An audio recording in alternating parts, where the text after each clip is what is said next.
Dobrý den, já se jmenuji Petra Procházková, budu vás provázet dnešním diskusním večerem. Jehož hlavním hostem a hrdinkou je Alisa Kovalenko z Ukrajiny. Všechno se o ní a od ní dnes dozvíte, budete mít možnost i se jí ptát, ale úplně na začátek, než ji začnu představovat a budu ji představovat spíše otázkami než nějakým dlouhým úvodem, tak ona by vám řekla pár slov a ukázala nějaké video, protože Alisa je především, kromě mnoho jiného, je režisérka a dokumentaristka. Takže já jí teď předám na chvíli slovo. Hello, I'm happy to be here. And first, I would like to explain a little bit what I'm going to show you. You know, at the beginning of this full-scale war, I didn't feel power to be a director. I felt that I have to do something, that I have to act for my country. And at that time, at that crucial moment, when everything started in Ukraine, I didn't feel that I could do it as a filmmaker. So I decided to go to the front line and to fight. And after all this experience, I spent on the front line almost 4 months as a fighter.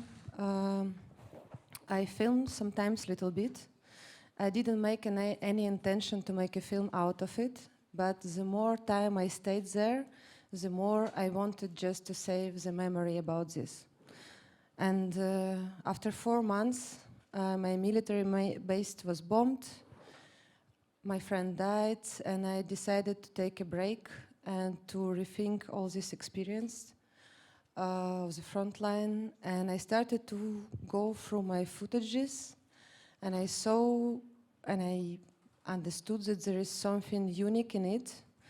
Maybe I filmed the most boring things at the front line, because actually when there were actions, I had to act. So I filmed the routine life of the front line.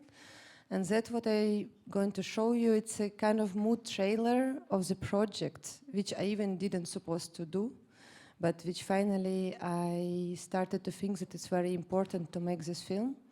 So you will be the first people who will watch it publicly. Yeah, this is kind of a 5-minute video from the front line, from positions where we were with my units. So let's watch the video and talk after. Tak. Mi Alisa nahrála na první otázku, kterou si dovolím položit já. Budete mít příležitost se ptát určitě i vy za chvíli. Asi jste pochopili, že Alisa je nejen pěšák, vojačka, dokumentaristka, ale taky maminka z toho konce té ukázky.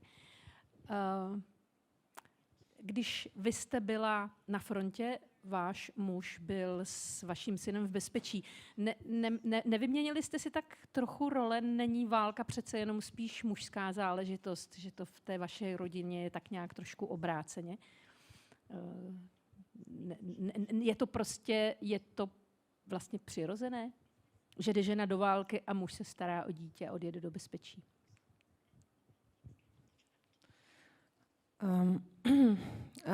We have kind of unusual couple generally, and we already went through so much things because we are together since Maidan Revolution.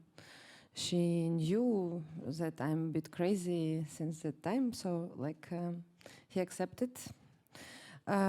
But also the thing is that I really think we are all equal in a face of war. So it's more about your decision, as a human being, what you have to do, what you feel you have to do. And that's what we discussed with Stefan, with my husband. And he knew that I gave a promise to myself in 2015, that if something like this will happen, if it will be a full-scale war, if war will spread, then I will take a gun and I will go to protect my country. At that time, when I gave promise to myself, I didn't know that I will have a son by the time when all of this can start. But I also knew that I will do it for my son, that he will not go to fight in 10 years. So I want him to live in beautiful country, to love this country. So I felt that it's my responsibility as a Ukrainian, but also as a mother. Pro mnohé z nás, nebo pro mnohé Evropany, začala válka opravdu toho 22. února, nebo 24. února letošního roku. Ale pro vás ne, pro vás začala válka mnohem dřív, vlastně v roce 2014. A vy už jste tehdy se do té války, bych si tak řekla, zamotala. Dokonce jste byla v zajetí, prostě ta válka pro vás trvá už 6 let. Můžete nám přiblížit právě ten začátek války pro vás? Jak se to tehdy stalo, že jste se dostala do zajetí a co to znamenalo pro ta další rozhodnutí? I think everything started with the Maidan revolution, even not with a war, because of course we were participant of this revolution. I was still a student of my film school at that time, but we all went to Maidan, and we went there not only as a documentary makers. We went there because we felt it's a very important event in the life of our country, in our lives. So we spent day and night on Maidan, filming from time to time, but more even that not we wanted to make a film about all these events, but we just felt that it's so important to document all of this. So when everything started in Crimea and after Donbass, I felt it as a continuation of like part of history of our country, and that's why I went to Donbass. I went first to Donetsk when all separatist movement started there, together with some Russian help. So I spent a few days in Donetsk, and after I went to film a Ukrainian checkpoint, which was actually in the middle and between some separatist military groups and Russian military groups around. So I filmed there, an Ukrainian checkpoint, and one day I had to go back to Donetsk, and on the first checkpoint, a taxi driver with whom I was in the car, he just said to the separatists that I'm with Ukrainian soldiers. So I was arrested and after brought to kind of interrogation room where Russian officer was like interrogating me for many hours. Vy jste mi říkala, my jsme spolu strávili dnes skoro celé odpoledne. Myslela jsem si, že už budu všechno vědět, ale pořád mám těch otázek ještě dost, takže se nebojte, ale dám vám taky slovo. Vy jste mi říkala, že to jste měla tehdy největší strach, vlastně asi větší než v té situaci, které jsme třeba viděli tady na těch záběrech. Z čeho má člověk strach, když je v zajetí? Z fyzické bolesti nebo z toho, že už se nevrátí domů? Z čeho? Actually, at the time, you have to understand that it was just the beginning of everything what started in Donbass. So we were all still like really didn't clearly understand what is going on. So I knew already that many people were already captured, like pro-Ukrainian people were already in captivity. So I was afraid of it, but when I was captured, like I had the biggest fear in my life, which I don't know if I ever had after this. But the most frightening thing was that I will give some important information which can harm some people. And this, like, I knew, okay, I can lie whatever I want, but if they start to torture me, to cut my fingers, or to do something, then I don't know what I could say. Maybe I could say everything. And then how you can live with this, that you betrayed somebody, and this was really the most terrible thing I ever experienced. This was a fear that I can betray somebody by giving some information, because of the torture. So when they took me from the car, I had in my mind, okay, this is the end, this is the end, this is the end. Like, they will know everything, like finish really bad. And I had like kind of animal fear, and I know that I can do nothing. So I just have to follow and what reality will bring to me. So even in the interrogation room, I was sitting like this, and I was just silent. I was trying to make a puzzle work in my brain that I can lie, but they will believe that, like, they will think that my lie is true. So, and I was like silent for like many hours, and after they started to really say that they will start to cut my ears or something like this if I will not start to talk. So I started to give this puzzle of lie and the way that I was telling the truth, and they believed me. And it was like very strange to really try to persuade these Russian officers that all my information is true. But finally, they could manage to know some very specific information, and it could be really dangerous for some people. So I was like afraid a lot about some of my friends who were in danger because they read some of like informations from my phone, email, things like this. So, but after this moment, actually, I think I crossed some limit of fear. So I don't know what can be more scary than captivity. A několik let poté, co se tohle stalo, jste se sebrala a šla jste na vojenské komisařství, abyste se přihlásila do armády. Tam vám tehdy řekli, pokud vím, že nemáte vojenskou knížku a že to nejde, takže jste si našla ten dobrovolnický prapor a tam jste se stala vlastně příslušníci pěchoty, úplně obyčejným vojákem. Prozradím jednu jako intimní věc, ona neváží ani 50 kilo, tahle dáma.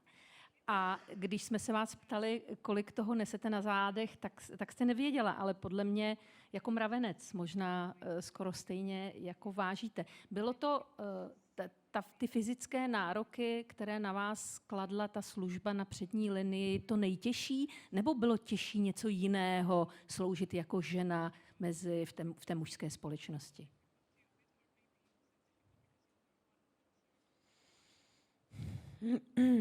No, that I was one woman, it was only one difficulty, that you have to prove that you can do the same.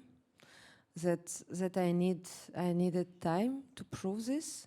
That's why I never allowed to help me, like to carry anything. So I was carrying all my stuff only by myself. It's, of course, now it's a bit better because, like, I remember from 2014 this bulletproof jacket, which were so heavy. Like, now it's a bit lighter, but still, of course, you have in your backpack like grenades, things like water and like etc. And you have like your gun and like, but still, it's like 2014. Even like carrying like a bulletproof jacket for like two days, it was like really something. But I was training a lot, and for me it was very important to be like a soldier like others, and I think I proved it. I did like what I had to do the same level with others. I think with trenches, like I was not that good with this. Really, I was not like, but even it was like funny because there were lots of like my friends like they were laughing. Hey, Lisa, it's like you're not good with like digging, but I was no, I will show you like I can do good trenches. So yeah, I was bad. But the rest things I think I did the same, and but I work hard to prove it. And after you reach the limit when everybody trusts you, and after it's like really the same. Like everybody take you like a part of unit. So you're not anymore like woman. But of course, you're still a woman, and they can be more tender with you. And of course, it's even in conversation. Some guys couldn't shout like because in army people are shouting at each other. But so it was a bit softer, maybe attitude. But actually, I also had lots of conflicts, and we were shouting with some soldiers. We were arguing with many things. So. Actually, it was balanced at some moment. No ale jednu slabinu, vlastně já nevím, jestli to je slabina nebo ne, ale jedno takové specifikum víme, že jste měla. Já vlastně ani nevím, jestli to souvisí s tím, že jste žena, abyste diskutovala někdy o příkazech, což se v armádě příliš nenosí. Je to spíš důsledek toho, že jste umělkyně, že jste filmařka, že jste z toho intelektuálního prostředí a máte pocit, že příkazy je něco, co jakoby nepatří do vašeho života? Nebo je to takové to ženské reptání, že když vám chlap něco přikáže, tak se vám to nechce příliš poslouchat? No, it's not. No, I think in general I don't like orders, of course, but also because I'm from another like universe, I'm like we directors, I don't know, some people from more humanitarian backgrounds. You want to reflect on things, discuss things, think about, doubt about, this is our how we. It's our way of thinking, and in army it's very different. They could say you, I don't know, drink this full thing of water, and you have to do it without asking why. So for me, I was always asking why we have to do this, and for all army people, it was insane because what the fuck? She's asking why? It's not it's the army. Nobody should ask why. Or I said, no, I think it's not rational. We shouldn't do like this. We have to do like this. And it made some men really pissed off, completely. And they saying, oh, the woman on our boat. It's apocalypse. I don't know. It's so bad. Why she wants to discuss everything? It's just crazy. So, and I had lots of arguments with the deputy of my commander because he was really furious when I was asking why. It was always ma'am in our unit, but still, we were friends with this deputy of my commander. Even we were always arguing, but it's a more a dramatic moment when our friend died. And when our base was bombed, and I found the head of my friend in the rubbers, and I came out of our base with his head and with his plate, and I was and he saw that I'm I will now just emotionally falling down completely, and he just ran to me and he hugged me and he said, despite all our arguments, I think you're the most strong woman I ever saw. And I started to cry even more because it's this strong moment. He even forgot about all our disagreements and he said something which was important. So in army it's like this. Sometimes you love and hate somebody, but still you're one family. A myslím, že je ta nejlepší chvíle dát příležitost i vám, jestli se chcete na něco zeptat. Já vás ale bohužel moc nevidím. Výborně. Prosím.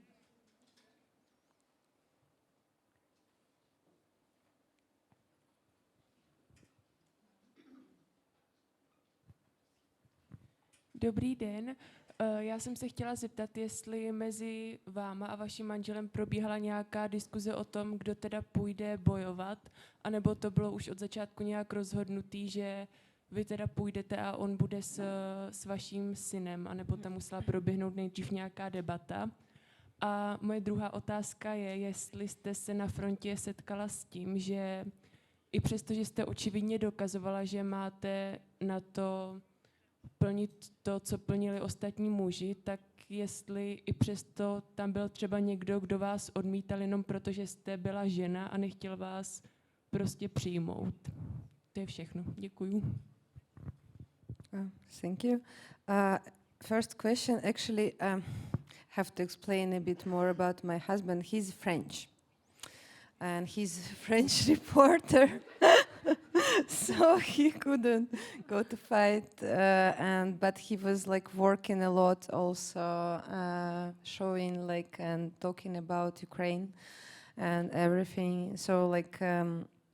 It was not a question about like who will go, but he knew that I will go. Even, you know, at the beginning, like when the full-scale war started, I was in Donbas. He was in Donbas as well. So like, and my mother was with our son alone in Kiev. And when this like everything started, I was in the train to Donbas, on the way to Donbas, and my mother called me and said, Alisa, what I have to do? Like, I heard some bombings falling, and I'm like, what I should do? And I was like, what? Like, I was just sleeping in the train, and it was the first call at 5 o'clock, and I said, okay, go to the bathroom just and wait, and we'll see. And after, everybody started to call me, and everybody also started to call other people in this train, so like everybody woke up. And it was the most surrealist, I don't know, picture with all these people at 5 o'clock in the morning talking with their relatives about what to do. Yeah. And the second question was about... Ona ta první otázka byla ještě, jestli proběhla nějaká diskuze s tím manželem, takže jestli jsme to vyřešili tím, že je Francouz, tak to asi stačí. A druhá otázka se týkala těch vztahů k vám, jako k ženě přece v té armádě, jo? I think at the beginning it was a bit like, she will not be like a good fighter. She's like, and even my friend who actually died in our base, he told me at some moment, Alisa, you know, I have to tell you, I didn't believe in you at all. I was thinking, yes, this girl, like, what she will do with us, like here, you know, she will just run away, escape after like 2 weeks. And he said, you know, it was so big mistake from me, so like you even more stronger than me, actually. Because at some moment he left the front and I stayed. But for me it was so touching moment that he said to me. But the rest think, at the beginning I think people didn't take you serious. They think, okay, maybe you come for like 1 week and after you will see that it's so difficult, it's like cold and it's like rain and you're just frozen in the trench and with the Kalashnikov and like it's like not for any girl, any woman. So like it's at the beginning they all like think like it's for short period of time, but after when they know that and they see that you're doing the same things, it's like became really normal and you became like you don't feel anymore that you are different, in this group. A nenabízeli vám třeba pomoc tahnout, já nevím, nebo nosit samopal, nebo když bylo nějaká těžká práce, že to udělají za vás. Nabízeli vám to? Byli gentlemani? All the time, actually. No, all the time. It was like something, but it was my principle that I didn't want to help me. I wanted to carry only by myself, alone. So like I said no, and at some moment everybody, okay. Like she said no, so it was like at some moment, yeah, they knew that I want to do it alone, and it was important for me to do it by myself, because when you will be in some very complicated, shitty situation on the front line, you have to do it by yourself. Maybe you will not have, you have nobody to help you, so you have to know how to do everything by yourself. So that's why. Tak, dám vám zase příležitost. Já vás trošku špatně vidím, ale když se někdo budete hlásit, tak... vidím tamhle vstyčenou ruku zhruba tímto směrem. Thank you. First, I want to say condolences for the loss of your friend. My question is a little bit what happens after this, what the procedure is like to leave the front line, if you're offered to leave, if you have to ask permission, and also if there's a difference between the voluntary battalions and the real army. Yeah, actually, no, it's a good question, because like in volunteer army, you can leave. Because you don't sign really official contract. Now, if you want to go to regular army, you have to sign a contract which actually until the end of the war. And nobody knows how long it will be. So with volunteer army, I didn't leave it for 4 months. Like I was always there. So I left it just because after our base was bombed, my commander decided to left Ukrainian volunteer army, because it didn't work anymore. Okay, there could be some crazy people like me or some few other people who can fight without money, without status, and if you will be killed, nobody will pay compensation to your family. If you will lose your leg, you will just have a basic help in a military hospital, and after you will be sent to just normal hospital. So of course many people left Ukrainian volunteer army and signed a contract with the normal army. When you are in a regular army, you cannot leave when you want. You need to have расположение, боевое расположение.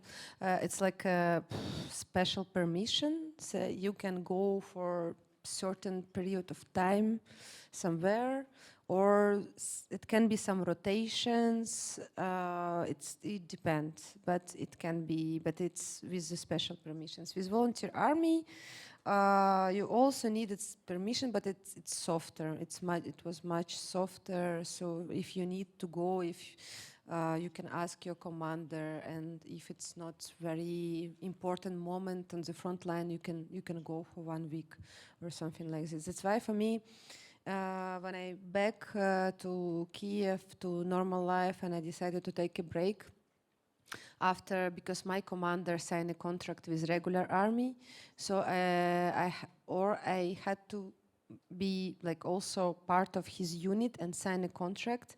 But at the same time, I understood that I have to finish my film, which I just left for a long time. And I had my responsibility, and this film was also important because it's about teenagers from Donbass who actually, like, 3 of my characters were in occupation at that time, and still 2 of them still under Russian occupation. And I understood that, okay, it's also important, and I have to finish my film, and after go back and sign a contract and find out maybe to sign more flexible contract somehow. Vy mluvíte o filmu Expedice 49, pokud se nemýlim. Ten film je už v tuto chvíli hotový, a kdy jste ho začala, můžete nám o tom filmu něco víc říct, kdy jste ho začala natáčet, s jakým úmyslem a co se změnilo vlastně po té, co válka začala, jestli teda ten message toho filmu je teď jiný? Actually, yeah, it's film Expedition 49. Now we want to change the title of this film. For sure, we will change it because it's not anymore about expedition, really. It even was not anymore about expedition even before this full-scale war, because like I filmed it for 3 years. I filmed the life of 5 teenagers in Donbass, dreamers who dreamed about for the first time to see the world outside, and they participated to special project journey to the Himalayas. So I filmed their lives in Donbass, and after I follow them in the Himalayas. It's a multi-characters film which portraits life of teenagers in Donbass. But this film is much more about how to dream when you are still teenager, when you are living in a very gray world, and how to still believe in your dreams and how to make your dreams come true. We just finished first rough cut before this full-scale war. And after I went actually to see my characters, because they're all from front line, from the villages next to the front line. And yeah, the war started, and like I was with them, and I was, yeah, just decided that I will make a pause on this project. And when I back to the editing and I watched this rough cut, which we made before, I saw completely different film. There are things which they were not important anymore, because this war gave such a different background now for this like life of my characters, for everything. So we had to re-edit everything completely. And also it was supposed to be a film about dreams which can come true, but actually it became a film about broken dreams of my characters. Yeah. So. Už máte název, jak se to bude jmenovat tedy jinak, ten film? No, like I'm not supposed to tell it. It's still a secret. But it's something about dreams. Dobře. Tak, má někdo nějaký dotaz, který by chtěl položit? Nebo je to na mě? Já totiž moc nevidím, ale tamhle dáma v první řadě. Hello, very nice to see you here at Hlava. I actually have a question about this new project that you just showed to us. What is the plan? Are you planning to shoot still? For how long? What is your intention, or is it changing every day? I can imagine you kind of have to be flexible when it comes to material like that. Thank you for this question, but it's so fresh project. So yeah, as I said, I was not intent to make a film. To be honest, like when I came from the front line, one of my friends, she wanted to make a project about filmmakers who participated to war, who started to fight. And there are many of my colleagues who decided to go to fight with different, like some drone operators, like different kind of things. And she asked me for some footages from front. And we started to watch with her, like just what I filmed, because I was thinking I filmed something like not important, that I filmed something like the most boring things of the front line, you know, like you can ever see, that it's what I filmed. Because I filmed usually when it was a pause, or like it was not so much tensions, and it was like silence. It's more like she said it's like I filmed Iranian movie about like routine on the front line, you know, kind of boring front line. But actually there was something in it which gave so much atmosphere and tension even through the silence. And Marina, like my friend, she told me, Alisa, but you really should think that to make all this like film out of it. And that's how I started to think. And I just wrote some synopsis, applied for some funds, because now we don't have our even film state agency which can support our film. So we are completely alone, and we can only apply for some European funds. So it's actually how I start this way. I don't know. Actually, I know emotionally which kind of film I want to make. Like, is that it will be very slow, very reflective film with some more poetic voiceover, not narration. But I still don't know for sure the structure and how it will look like. And I want to go back to the front line. It doesn't matter for me or I will film there or no. But for me, it's just important. And I promise to myself that I will go back. Yeah. I hope I answer. Já bych ještě využila toho, Aliso, že váš muž je vlastně zahraniční reportér, Francouz, a že on je taky jeden z těch, kdo zprostředkovává Evropě, zbytku Evropy, pohled na válku na Ukrajině. A chtěla jsem se vás zeptat, protože já jsem taky novinář a taky se o to pokouším, někdy méně, někdy více marně, zprostředkovat Čechům, kteří přímo v té válce nejsou, jakýsi pohled na to, co prožíváte vy, Ukrajinci. Myslíte si, že se nám to daří, že Evropa chápe válku na Ukrajině, že přispíváme k té solidaritě a že ta solidarita vydrží, nebo jí zničí letošní zima, která je před námi?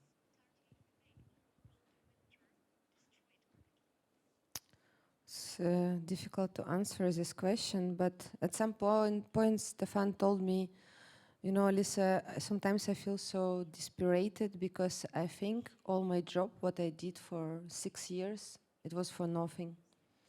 And so it's like we all have our up and down.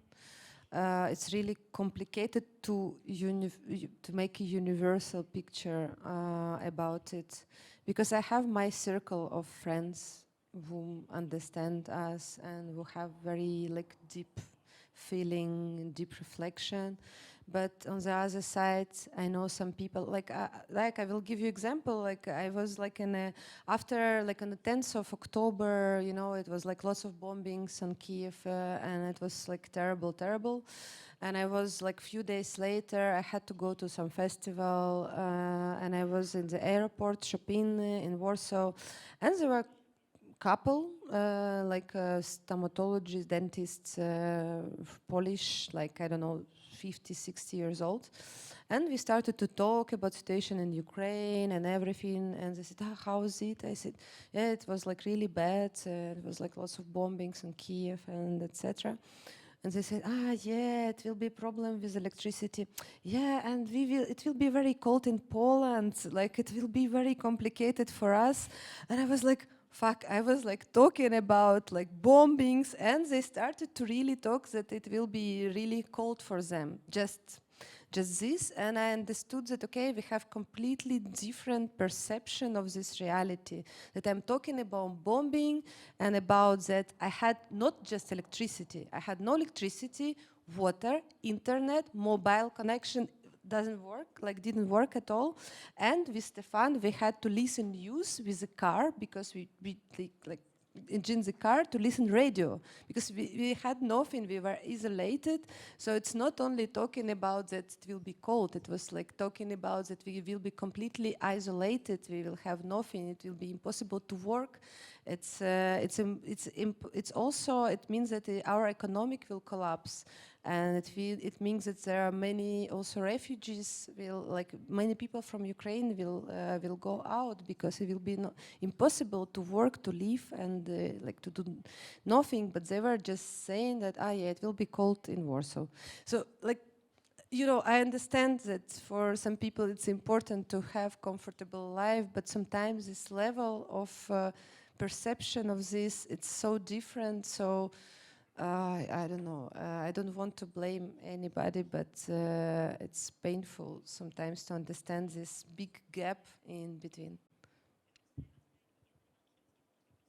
Tak já dám zase příležitost vám.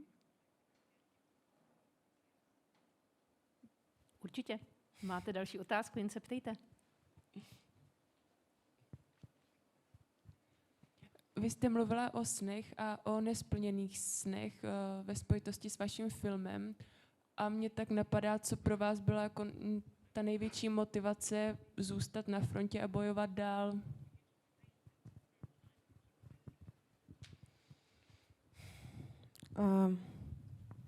First, because like it actually has roots from 2014 and 15.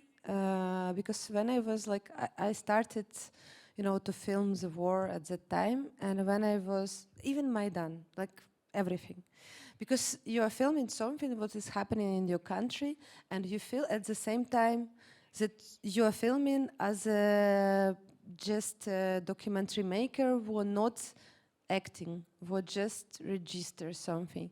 And for me, it was really painful to just film and not act, and I was always suffering because of this, because I felt that I have to do more, and to act and to help. And actually, for me, it was the first reason that I finally say to myself, okay, now it's not time for films, it's a time to act, and it's time to do something. It's time to sacrifice maybe yourself, to sacrifice your life, but without this, you will never have anything. It's impossible to have your comfort life, to do what you want to do, and to stay in your comfort zone. You have to really sometimes go out and to act and to do something which is dangerous, but which is important. And second thing, just I wanted to fight for country where I want my son to live. And I want that it will be like a beautiful country, and without bombings, and without kindergarten and bomb shelter, and because it's like what happened with our children, like last time, like it was in October still, like they were having some activities in bomb shelters, and now it's like normal for us, but I don't want it to be normal. I will give you like to make small joke. And when you go to a kindergarten, it's in Kiev, you see like a big poster, which it's advertising of school, like, and it's written like school for kids from 8 to 12, I don't remember, and small letters, we have English teachers. Second, we have like super like new program, and short, I don't know, something, and big letters, we have bomb shelter. Like, it's like all English, it's not so, but we have bomb shelter. It's like half of these posters, we have bomb shelter, like good bomb shelter. And it's like part of our reality. It can be a bit crazy, but now we started to use it also as well. But yeah, it's from one side, it's good that we are ready to sacrifice some our comfort, but to stay in our country. Válka trvá už řadu měsíců a já si myslím, že i v České republice se hodně pozměnil pohled na Ukrajince. U nás dřív hodně Ukrajinců pracovalo na stavbách a ukrajinské ženy uklízely a pro nás byli Ukrajinci prostě pracovní síla. A se začátkem války cítím i ve svém okolí, že vzrostl obdiv vůči Ukrajině, taková opravdu úcta k tomu, že se Ukrajinci dokázali té agresi postavit. A všichni tak tady sedíme a držíme palce Ukrajině a přemýšlíme, jak dlouho to Ukrajinci vydrží, protože vy jste sama mluvila teď o těch útocích na infrastrukturu, na to, že nebude elektřina, nastává zima. Přece jenom vydrží to, ta únava,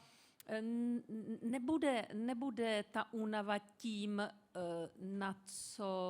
na čem ta válka vlastně skončí, že vlastně lidé, kteří už nebudou moci dál, budou tak unaveni, nebudou mít sílu dál vzdorovat, donutí své politické vedení třeba k nějakému příměří. From Russia? Ne, ze strany Ukrajiny. Ukrainian. No, no, I don't think so. If you saw the picture when Reuters in Kiev, when people really switched off the lights, and it's because they decided to do this, not because it was like no electricity. So we have some unique, it's in our DNA, or I don't know, we can do like very brave things together. We have this talent, I don't know, somehow. So when we have this like one enemy, we can sacrifice a lot, like our comfort and everything. So I don't think it will be like fatigue. We will be so tired. Even now I think, for example, I like warm also. I like to be in a warm. I really afraid of coldness, and on the front line for me it was the worst. It was much worse than bombings, really. Even bombings, it was okay because at least adrenaline made you warm somehow. So, but like really stay like this with Kalashnikov, and you are staying. It's you on the first line, so you cannot move, you cannot walk, like run or something. You just stay like this with and you can do like only like this something. So, but I had in my mind, okay, I came here not because somebody forced me to come here. It's not mobilization, that because it's my decision. So I have to do this, and I have to stay this fucking 24 hours, like in minus, I don't know, 10 or anything, and I have to survive. So if you have your like very strong motivation and you understand for what you're doing this, you can survive anything. Really. If you don't have motivation and you don't understand, then you cannot survive in an even -1 in 1 hour, So, and after, I went through all of this coldness and rains, after I hated it all my life, so it means that really we all can do this. Yeah. A je právě tam motivace na ukrajinské straně důležitější třeba než ty dodávky západních zbraní ve vztahu nebo ve srovnání s tím, co mají Rusové, protože vy máte v Rusku známé, máte příbuzné, znáte ruskou mentalitu a jejich motivace teď v té válce, často se to porovnává, mluví se o tom, že Ukrajinci vědí, za co bojují, že brání svoji zemi a Rusové, když byla vyhlášena mobilizace, tak tam vlastně vznikla největší vlna emigrační od roku 1991. Je to ta vaše hlavní převaha, ta motivace? Motivation and European American weapons, it work very good, like together. So I think it's like really good balance. And Russians, they have more meat, they have more people, so they really don't care about their people. They just put them as meat, like. So, and they will now have more people about whom they don't care again. But yeah, so we have less people, but still, if we start to count, and we count with, for example, this new mobilization, how much like Russians will fight, it will be like 10 times more. But so even with very good weapons, it's impossible to win. So like it's really not right balance, even like motivation, not motivation. So I don't know. We have to stop somehow. We have to find also other ways to stop Russia, and they're also completely unpredictable. Also, even on the front line, sometimes you don't understand the logic. Why they're doing this? Like one time we were sitting like in the trench, and we saw like so much bombs falling in the middle of the field, and we were, what the fuck they're doing? Like it's the middle of the field. There are no trenches there. Like what they think we are crazy? We are sitting but they were like just bombing like middle of the field. I don't know. So, and after it stopped. And after nothing. So like sometimes, but it's like just small example, but it's really difficult to predict what Russians can do because I cannot find logic in some of their actions anymore. But of course, motivation is very important thing anyway. Because otherwise you couldn't stay in such complicated circumstances, like and still fight. myslím, že v pátrání po logice ruského chování bychom tady mohli strávit mnoho večerů, ale to nebudeme dělat, to by asi nemělo velkého smyslu. Tak, tamhle se hlásí pán v 5. nebo 4. řadě.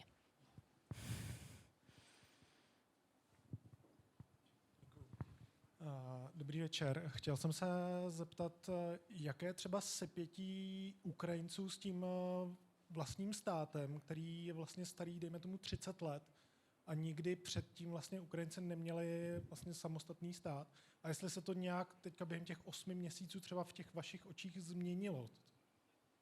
Děkuju. Sorry, I didn't understand completely. Ага. На русском вам сказать. Он спрашивает о том, что украинское государство не существовало до 91 года. Если есть сейчас какая-то побольше такая близкая связь людей со своим государством, и если это меняется в последнее время, наверное, But I don't agree that it didn't exist actually. Like, like I don't want to go inside like so deep in the history, but even inside Soviet Union, it was Ukrajinskая Народная Республика. So we had our language. Even at the beginning of this Soviet time, we had like a fake pro-Ukrainian movement even of Soviet regime. And after, of course, we had all these big repressions and all our writers were like just killed. But it was always Ukraine, just it was under totalitarian regime. It was like not the time when it didn't exist completely. It existed in different forms. And before this like Soviet regime, we also had attempt to build our democratic Ukrainian republic. So, like, it's not that we are completely newborn country, but of course, we, in this modern time, of course, we are kind of young country, but as a state, not as a historical phenomenon, but more that we had to build our own, rights, like system, laws, and constitution, and like everything. But of course, I cannot compare. I've never lived like in a deep Soviet Union regime. I was born in 1987. It was collapse actually of this regime. But of course, if to compare with 90s, I was like in my small like district. It was only one Ukrainian school, one. Now in my city where I grew up, it's Zaporizhia. It's almost like all Ukrainian schools, only Ukrainian schools, and I speak to my son in Ukrainian, and my mother, who was all her life Russian speaking, now speaking Ukrainian with my son. And my father, who was speaking all his life in Russian, now he's speaking Ukrainian with my son. So, and we had, of course, lots of things change. And especially with this war, we are much more aware that we have to be really independent state, and we need our own way to go and to develop ourselves. Yeah. Já bych na to trošku přece jenom navázala, protože Ukrajina, alespoň ještě po roce 2014, kdy já jsem třeba jezdila na ty východní teritoria, do Luhansku, opravdu se velmi, bych řekla, ostře dělila na tu východní část, na takový trochu skanzen Sovětského svazu a na stále více evropskou část Ukrajiny, která se posunovala pořád víc a víc na východ. Ale vy jste třeba také osvobozovali území, která jsou dostatečně na východě a kde žijí lidé, kteří možná neúplně vítali ruské vojáky, ale taky možná neúplně byli nadšení z toho, že viděli vás. Prostě ti lidé, kteří spíš mají tu nostalgii po tom Sovětském svazu. Teď, když se osvobozují ta území, která byla pod ruskou okupací, Jak se tam ukrajinští vojáci chovají k těm lidem a jak se ti lidé chovají k těm ukrajinským vojákům? It's very complex. It's super complex question. Yeah, I'm from Eastern Ukraine, and I can say that, yeah, my city is completely different if to compare with like 20 years ago. And I have to say the same about Donbas, because, you know, I filmed life of teenagers for 3 years. And I know Donbas from 2014, and it's different Donbas even after like 8 years. I have to say that there are some places where people had more connection with Russia, or like they were more like influenced by propaganda. And there are many people in Donbas under 50, under 60, where you cannot fix this brain anymore. Like it's just lost like forever. It's people who really watch Russia 1, and they really believe to Russia 1, and even if on in their garden happening something completely different, they won't believe their eyes, but they believe Russia 1. But it's really, it worked. I don't know, it's like a magic. I don't know how it can work, but I saw it like with this old generation people. They still believe that life was so beautiful during Soviet Union, ice cream was the best, and like all this bullshit. But so with some people you can do nothing. But what's important is the young generation, and the young generation is much more progressive. And if they are not influenced by their stupid parents or their stupid grandparents, they can be free and they can have another way of thinking. And for example, I was in the front line in Kharkiv region. So we met different people. We never met somebody who said, you Ukraine, no, we want to be with Russia.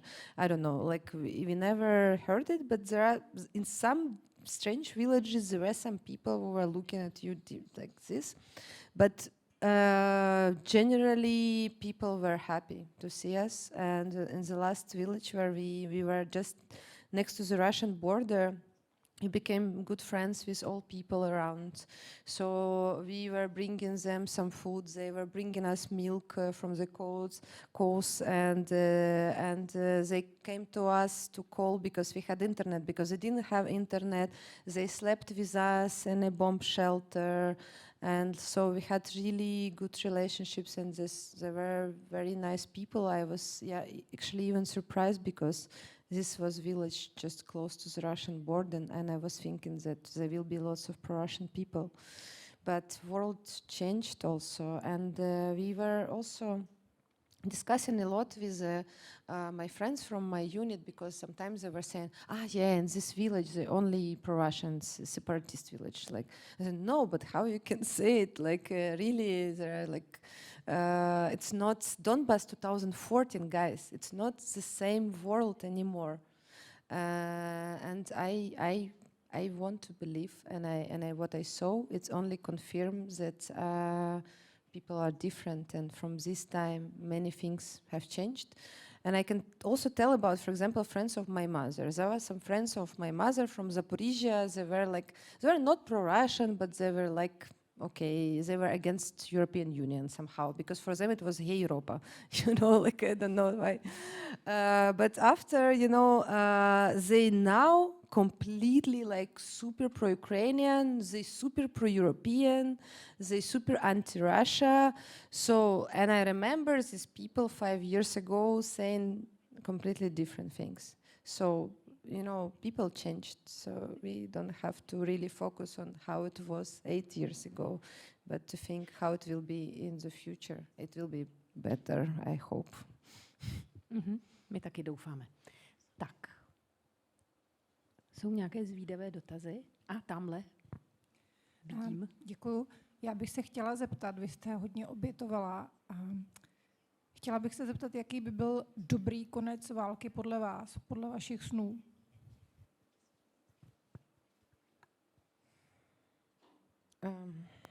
I cannot say about happy ending. I don't know.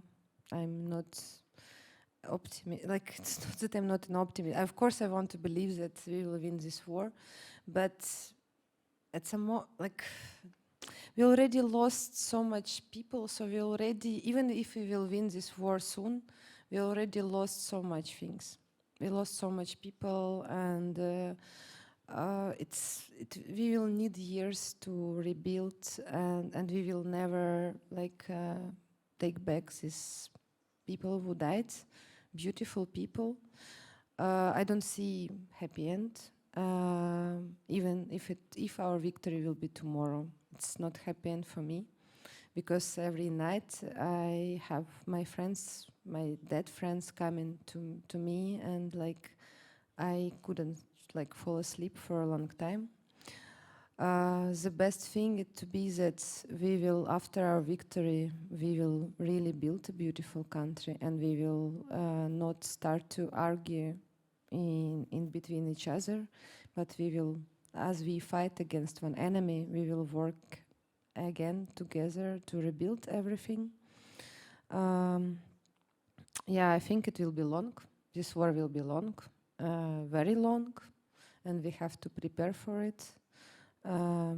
It's very sad, but I don't think victory will be fast, and I think we will lose even more people.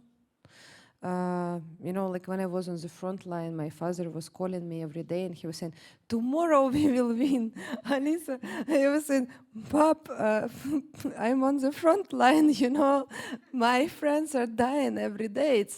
We are not going to win tomorrow." But he was really believing that we will win this war, and I would like to believe, but after what I saw, I think. Yeah, with Russia even, first 2 months, everybody were saying, Russia will collapse soon. Economically, it's already finished. It's just 1 more month and that's it. And now how much months we have? And Russia still didn't collapse completely economically. So they will have their dirty schemes to continue this war, and they need this war, and they want to destroy us. And for them, it's not about territories, Russia, they know this way of violence, and even that in Russia it's the highest level of family violence in Europe, that father beat wife, and father beat children, and after these children beat their children, and it's what Russia doing with Ukraine, because for them we are their child who don't want to follow the rules, and they want to beat, and after it's a moment we will say, "Oh yeah, Papa, you was right." But they think like this. They have this philosophy, like a big father who will beat the son until the son will say, "Yeah, I agree with you," and they still have this in their brain somehow. I don't know, it's a bit sick. Psychology, but they want to do this. It's not that they want to take Donbass. It's not that they want to have Novorossiya or other Wonderland. No, they really want to destroy and to say, "Okay, you will be with us or you will not exist." That's it.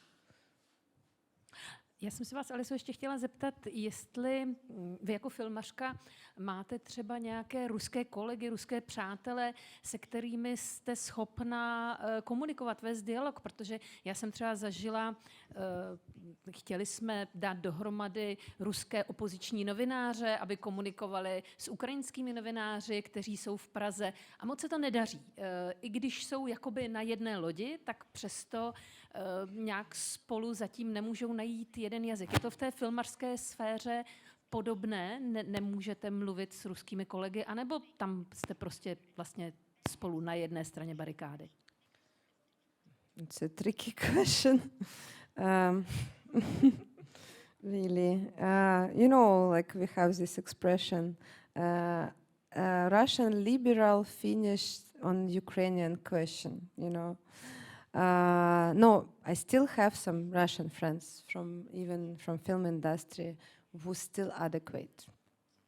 It's little bit, really little bit. But there are many people, even I was thinking they were normal, but they like really have kind of salad in their brain. And so it's very complicated to talk with many of them.